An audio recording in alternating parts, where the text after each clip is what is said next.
everybody, welcome back to today's video. So today we are going to be talking about the Cold War, but not just the Cold War in general. Instead, we're going to be focusing on McCarthyism. So, as you know, the Cold War was more of a rivalry than a war. But you would not imagine the effect this tension had on America's front lines, even though they didn't really exist. So, oftentimes, when hearing about the Cold War, we discuss the space race and the race to build an atomic bomb. But what were the regulars doing, aka the geniuses who were not invited to participate in either race? So what were they up to? We'll get on that today. So, they did their part in the Cold War by being suspicious. Way overly suspicious. Everyone was so desperate to find someone to blame and target all their tension or fear towards so badly that they began questioning the loyalty of their neighbors, co-workers, and probably even their dogs. No one was safe. This overall campaign was quickly coined as McCarthyism, named after, you guessed it, Joseph McCarthy. At the time, he was a powerful figure in America, well known and well liked by many for years, before he completely overstepped by accusing the American army, and he overstepped to the point that the public couldn't ignore anymore and couldn't ignore the fact that what he was doing was completely wrong. So, like all the Americans he interrogated or suspected being communists, he was booted from society. He got a chance to see what it felt like to be somebody on his list.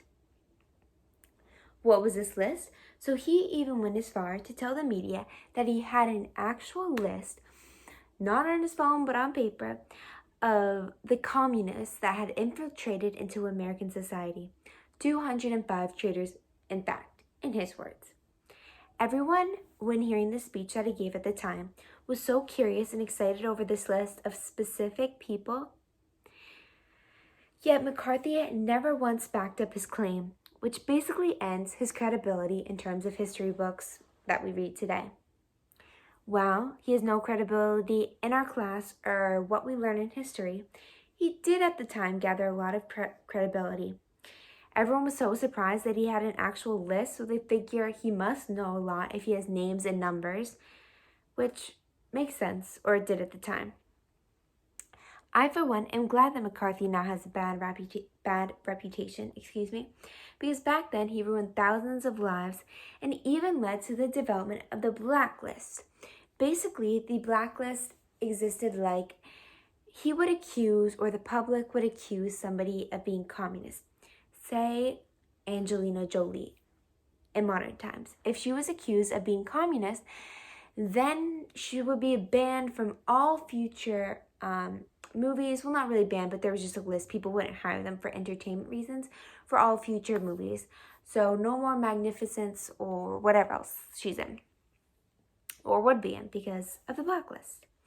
So it was basically a list of actors and other members in the entertainment industry that everyone kind of had an understanding not to hire, because one time, without any evidence, they were suspected of being communists. So he didn't only lead to the development of the blacklist, but also the House of Un-American Activities Committee, HUAC for short, which was basically an investigation into suspects who could have been conspiring against the American government, aka the communists.